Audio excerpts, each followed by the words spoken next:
Hi, everybody. This Facebook Live will last about 30 minutes, and we are going to talk about stress at the workplace. And as a special guest, we have today Dan Hasson from Sweden. My name is Ana Stephanie Munoz. I'm a Guatemalan entrepreneur, transformational and stress management coach, and I provide tools to successful people to find happiness. It should, if it sounds okay, please put us a like and comment below. I have taken into account all the recommendations from our audience to improve the sound, so please let me know if everything is okay. Okay.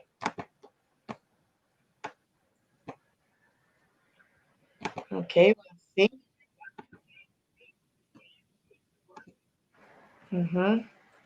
Okay, I see 3 likes. Very good. Excellent. Perfect. So our special guest today, as I was saying, is Dan Hasson. He has a PhD in public health and social medicine in Sweden. He's a researcher at the Stress Research Institute in Stockholm University and a research collaborator at the Mayo Clinic at the Stress Management Clinic in the US. Dan supports... I just need to correct this, a small correction. I'm a researcher at the Karolinska Institute in Stockholm. Oh, sorry, Karolinska Institute. No problem. But I have been working at the Stress Research Institute at Stockholm University previously. Oh, great. Yeah, so you're collaborating with both. Excellent. Sorry, thank you for that correction. No worries, no worries. Yeah, and well, Dan also supports companies to manage stress better, and as well as a facilitator, advisor, and expert. So Dan, if you could share something else to our audience about yourself, please. Yeah, I think you covered most of it. I'm a stress and work environment scientist since about 20 years back, and I did my PhD at Uppsala University. And then I worked for some time at the Stress Research Institute, as you mentioned, and today I'm conducting my research at Karolinska Institute and at the Mayo Clinic in the US. Excellent, yes. Excellent. Thank you so much for your presentation. And thank you. We're going to start, and the idea is that we're going to go through 3 questions that will be our life about, and we want as well that our audience participates. So if you are having any questions, if you want to ask something to Dan, or if you want to comment on your experience, please feel free, and you can put your comments below. So going to the first question, Dan. How does stress affect the lives of successful professionals? Sorry, it was a glitch there. Could you please repeat the question? Problem. How does stress affect the lives of successful professionals? Oh yeah, it can affect their lives in many different ways. It can improve their performance, and if they have too much stress for too long time and they don't get sufficient recovery, it will impair their performance and risk also impairing their health, of course. Okay. So it's all a balance. It's a budget that you have. If you spend more energy, if you wear and tear your body more than you actually have energy for, then of course ultimately you will fall sick. But as long as you get sufficient recovery, you will just feel better, perform better, and have better quality of life. Okay. Excellent. Yeah. Excellent. Yeah. I don't know if somebody has any question regarding this, and if our audience can share with us this. What are the most common stress factors that happen during work, during the day? If you can, share something about that, it would be amazing. So we can comment on that, and then can also tell us something about it. We'll see. Okay.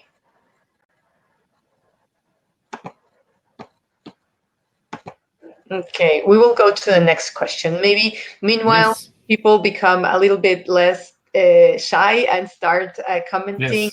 Yes. So What are the signs to determine? All questions are good questions. I know, I know. I love that. I Yeah. love when people ask. I love when people participate because it gives, this Facebook Live, it gives, a different energy. And as well, people learn more with questions. We tend to learn a lot more. So Yes. I'm waiting for. And I'm here for you all guys, so feel free to ask any question that you have. Yeah, thanks, Dan. No, Dan is amazing. So take advantage that he's here right now. He has amazing insights of all the research he has done throughout the years. So he knows everything that has to do with stress. So it's very, very good to have him here. So thanks, Dan. So for I the think Anna. what are the signs to determine if stress is becoming a big problem? I mean, what should people watch out for when, because stress happens during the day, but what are the signs that you Yeah. would say, there's something going on, you should check it out? So this is a bit tricky because this it could be virtually any sign. Okay. So some people, they don't even notice that this happens. For instance, if they have a job that they really enjoy and they are like high on going to work and they're passionate, and so their stress hormone will make them less sensitive to all the warning signals that their body will send out, and it's called the honey trap. That you're so entrapped by a wonderful. I mean, in spy movies, the honey trap is something else, of course, Uh-huh. but in this circumstance, honey trap is that you really love your work, you're passionate, and for that reason, you become less sensitive for the bodily warning signals, and then you just end up getting burned out. And usually, it comes very suddenly. It's like you want to drive your car, for instance, you turn the key, and then suddenly you don't know where you are, and you didn't see it coming. Yeah. Wow.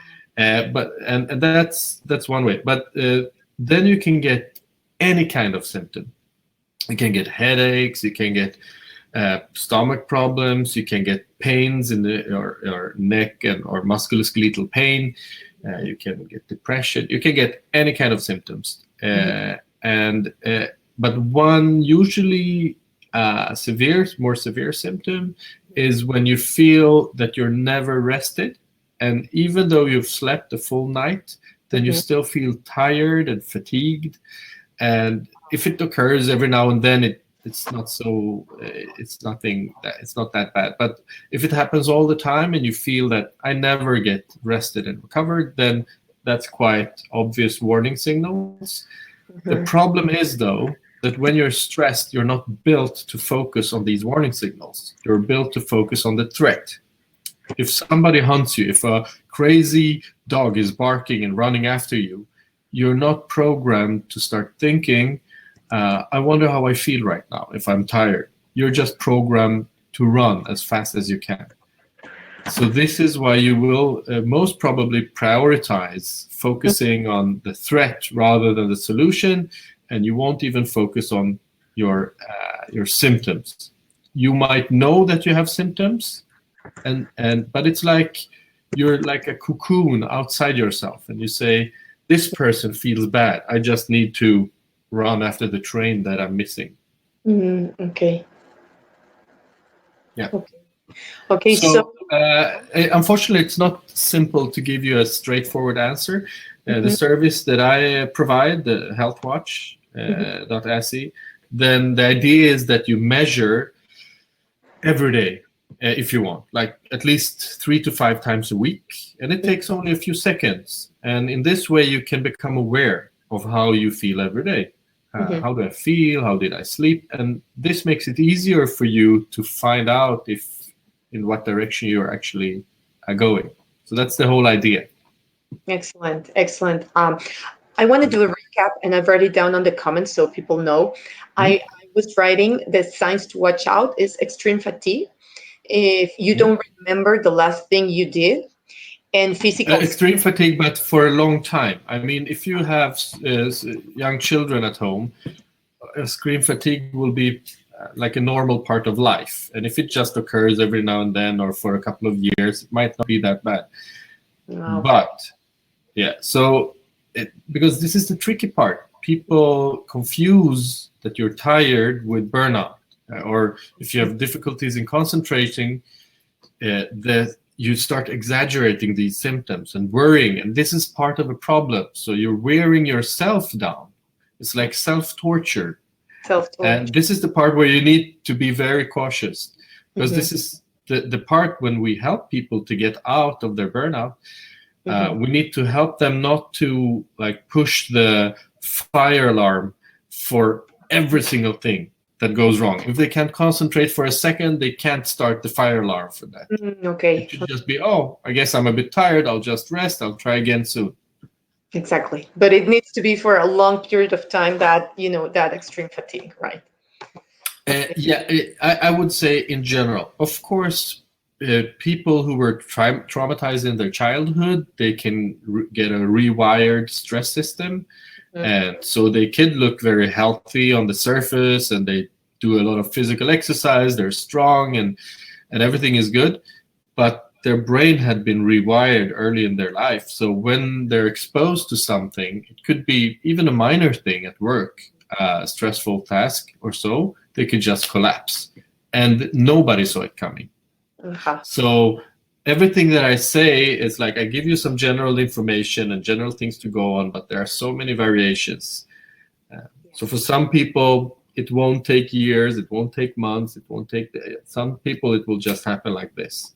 Okay. And for Okay. some, you can be abused for 25, 30 years, and they still will be strong, and Mhm. yeah, it takes a lot of strength to suffer that long time. Yeah. No, definitely, Mm. definitely. Yeah. So, I was writing, just to summarize. So I wrote Mhm. extreme fatigue for a long time. You Mhm. don't remember the last thing you did, and physical symptoms. And some people can take it longer than others to. Yeah, more or Mhm. less. Yeah, and the physical symptoms can be different depending on the person, and it's partly genetic. So if you have genetic vulnerabilities, for instance, for your ears, Mhm. then probably you will have hearing problems like tinnitus or Mhm. hyperacusis. You become more sensitive to sounds, or you start hearing worse or so. Okay. Uh, Perfect. and usually, people who are burnt out have many different diseases and disorders. Exactly. Yeah. Definitely one of, the tipping points of the burnout is that they have a disease already. Sometimes hypertension, diabetes, autoimmune disease, or not that bad, but gastrointestinal diseases, right? Yeah, yeah, yeah. They are all related, and I mean, hypertension is a stress-related disorder, of course, and many of the gastrointestinal disorders are also more or less stress-related. So, I Mm-hmm. mean, stress influences the blood flow in the gastrointestinal system. Mm-hmm. Yeah. Exactly. And you were talking about a Health Watch a little bit earlier. Yes. Can you talk a little bit more about it? I'm going to post the link on the Yeah. comments so people can go into it. And they can also download the app, and the app is free, right? Yeah, sure. Yes. So HealthWatch is the system that I've been developing throughout my almost 20 years as a scientist. And for private persons, it's free of charge. Anyone can use it. And we have been able to report positive effects from people using it in a so-called randomized controlled trial. So people who are exposed to stress and use the exercises on HealthWatch, I mean, the exercises is the central part, in spite of having a turbulent life, they started sleeping better, feeling happier, um, being able to concentrate better. They felt that they handled stress better, etc. And we were able to also document the same effects through blood samples, showing that they actually slept better, were happier, and less stressed. Wow. Yeah, I've been using the app for like 2 months, and it's amazing. I mean, all the Yeah. tips, all the different tools there are. So you can actually evaluate yourself like every day how you're doing. Some days are good, some days aren't that good. Yes. But it's Yes. and the tips it gives you depending on how you're feeling in early in the morning Yes. are really really good. And all the and it's short. I mean, you don't need to read like for 2 hours Yeah. to see the tips and everything. So I highly recommend the app. Yeah. Not because Dan made it, but Thank it's you. an excellent Mm. app. it truly Yeah, and it's quite. The idea is that everything needs to be quick, right? So it takes 15 seconds for a screening, Mhm, and that's why you can do it almost daily if you want. And mhm, then you have the exercises. But then we have a corporate version. And in mm, the corporate version means that you could follow groups over time. So a leader can work very closely with their own team. mhm, And there's also a whole method connected to this with so-called fact-based dialogues in order to get the mm, high participation from your employees when you work with organizational changes. There are mhm, educations for managers in the paid system, and the mhm. fees are very low. So it's very low to That's to amazing. use this for organizations as well. Um, And in how many languages do you have the app? Currently, we have it in 4 languages. So it's in Swedish, in English, it's standard, and then we have in German and Norwegian. Oh, great, great. So, Yes. all our audience they can download the app and have it in the language they prefer, and Yes, they can use the English version. Yes. Spanish as well. Hopefully, yes, Yeah, yes, yes, yeah. yes. Great, great. So I want to ask the audience if you can share us what are the symptoms that you experience when having too much stress, when things aren't going as you would like to, but everything related to stress. I mean, what can you share with us? Like, do you have, I don't know, headaches? Do you suffer from gastrointestinal diseases? Do you have insomnia? Can you share with us? Let's see. Hmm, thanks for the like. People are putting likes there. Great. Hmm. This audience has been shy today. Yeah. You Well, don't have to be shy. You can feel free to ask any questions. yeah. No, and I'm here for you. another thing I want to let the audience know is that um, we have these Facebook's lives publicly on my page, and Dan will have it as well. So you can watch it Hmm? anytime. If you didn't have time to watch it now that we're doing it live, you can watch it later on, and you can write our comments, questions, anything you want, and we will be looking at it to answer your questions and to see your comments and everything. Because I think this topic is really important nowadays. I mean, a lot of people suffer from stress and they don't really know how to handle it. Of course, there are thousands of tools, but sometimes we don't know tools that actually are more in aligned to our preferences. Some people are not able to do sports, for example, and there are other tools that also help. So, talking about that, what advice then would you give the audience about, how to handle stress better, and what tools would you recommend to them? So I'd say there are 3 big themes within stress management, and obviously one of the most important themes is recovery, Mm-hmm. where sleep is the most important part of recovery. But then you have breathing and relaxation, which are the 2 main components. So no stress management can exist without you changing your breathing and you induce a relaxation. So this is a prerequisite for stress management. Mm, So that's okay. one of the themes. The other theme is perception, how you perceive things.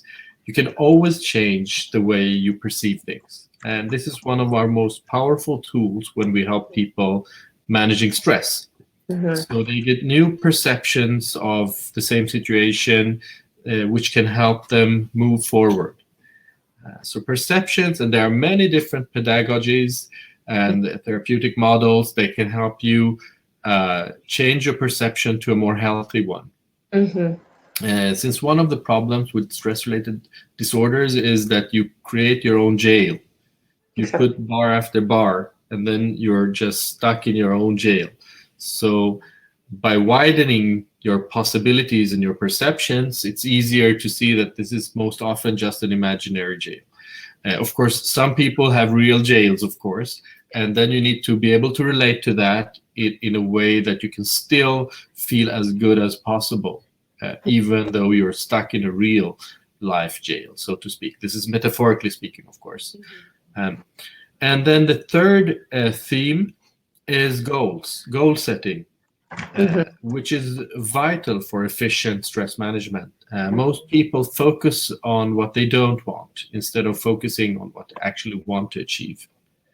So goal setting is one of the most important part of efficient stress management. And this goes not only on the individual level, it also goes for groups and organizations and organizational development.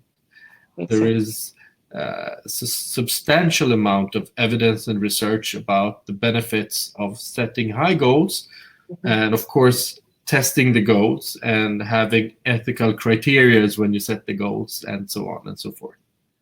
That's amazing. I mean, that advice is great, Dan. I am truly grateful for your time today because it's been great. All the things you said, how you summarize like the most important things of how to handle stress better. Because, yeah, currently people are not able to handle it very good at work, especially when there are a lot of pressure from management, from the industry, from the country. Each situation is different. Each industry varies completely. And something that you said that's very important, it's about perception. And I wanna ask people what they think about that, if they can comment meanwhile. But while they comment and share with us their thoughts about this, I would like to ask you if you can tell us a little bit more how we can improve the way we perceive things, and more or less how we can handle our expectations better, because the frustration begins when you expect A and B happens, so you're not happy because it didn't go the well you expected. So perception has a lot to do with expectations. So if you can go a little bit more in depth in that. Yeah, so first, what I would do is actually go back to the question about goals, because everything depends on what you want to achieve. So when you know when you want to achieve, then it's much easier for you to set the right expectations. But if you don't know what you want, then you can have expectations that don't really meet what you need, desire, and want to achieve. That's why it's often better to start with the goals. What do you want? Instead of thinking, okay, how bad do I need to feel before I actually say, now this is enough? It's better to think, what kind of life would I like to have? And then, let's say you're at work and you don't feel comfortable there. So you have at least two options. One of them is to think, can I do anything to enjoy my work in spite of the current conditions? Exactly. Or can I do something to find another work, of course, another job? Sometimes it's not really possible because you're locked in. You have a special competence or life situation that is difficult for you to leave. And then you need to learn how to make the best out of the situation. So how can you change your perception? You can talk to friends, you can talk to therapists, you can talk to other people who can guide you. It could be colleagues, it could be parents, it could be any wise person. But always try to relate what they're saying and to what you want. Exactly. The problem is that our brain is not wired to think like that. When we're stressed, we're focusing on the threat and not on the solution. And that's why we need to train our brain to focus on what we want rather than what we don't want. Yes. So it's better to say, I want to go in this direction, and everything that helps me go there is good. Rather than to say, I don't want to go there. Then you don't know where you want to go. Exactly. Yeah. No, and that's an issue because we're focusing on the negative and we should be focusing on the positive and define what we want, because sometimes we say we don't want this, but we don't really know what we want. Yeah. So, for instance, if we say we don't want conflicts in the workplace, what do we want instead? What kind of workplace do we want instead? And then we need to to specify and be very concrete. What do we want instead? And then we can start working to that direction. I would say this is one of the most common problems when I meet both individuals and organizations. Mm-hmm. They ask me, for instance, so we want to reduce the number of people on sick leave. Mm-hmm. So I ask them, so what do you want instead? And then they say, just reduce the number of people on sick leave. Yes, so what do you want instead? Reduce the number of people on sick leave. And then I said, okay, then I'll give you at least two ways. One is to have very evil managers, because then people will be scared of going on sick leave. So that's a documented way to reduce the sick leave rates. Or do what you can to create a healthy workplace, whatever that is for that company. And that will also increase the chances of having a healthy workplace. If it's only to reduce the number of sick leave, you could choose any of these solutions. Right? Exactly. And how do you want to evil managers, a good work environment, right? Exactly. Yeah. Exactly. No, this is great, Dan. Thanks so much. I really appreciate your time and sharing your experience and all your knowledge with the audience. So if somebody else has a question, please do so. And meanwhile, I want to ask you, Dan, if you want to give some final words to the audience and to this stress at the workplace Facebook Live. Yeah, my latest book is about fact-based organizational development. So I'd say the importance of emanating from facts and not preconceptions when you work with organizational development would be very important. So instead of saying stress is bad and then you act like as if it were true, then you need to see, is it bad and for who and for what reason, and which people really enjoy and perform better thanks to the stress that they have or workload that they have. This is one of the most common mistakes, that we have preconceptions and we act as if they were true. And yeah, so I think in an organizational setting, this is a very important aspect, but this is what my most recent book is about. I will work now during the fall to translate it to English. So hopefully it will be available in English within a year or so. Great, you let us know so we can share that with all the community and they can purchase it in English. So that would be amazing. Thanks, Dan. Thank you. Thank you. So I want to thank the audience. If you weren't able to watch this, you can watch it again. The replay will be there on my profile. It will be public, so you can share it as well with your friends or people you think that might benefit from this Facebook Live. Dan Hasson, our special guest today, he's a stress management expert and researcher, and has a company that helps all the organizations and individual people to manage stress better. And my name is Ana Stephanie Munoz. I'm from Guatemala, an entrepreneur, transformational and stress management coach, and I provide tools to successful people to find happiness. So thank you very much for joining us today, and hope to see you soon. Bye, everybody. Thank you. Bye-bye.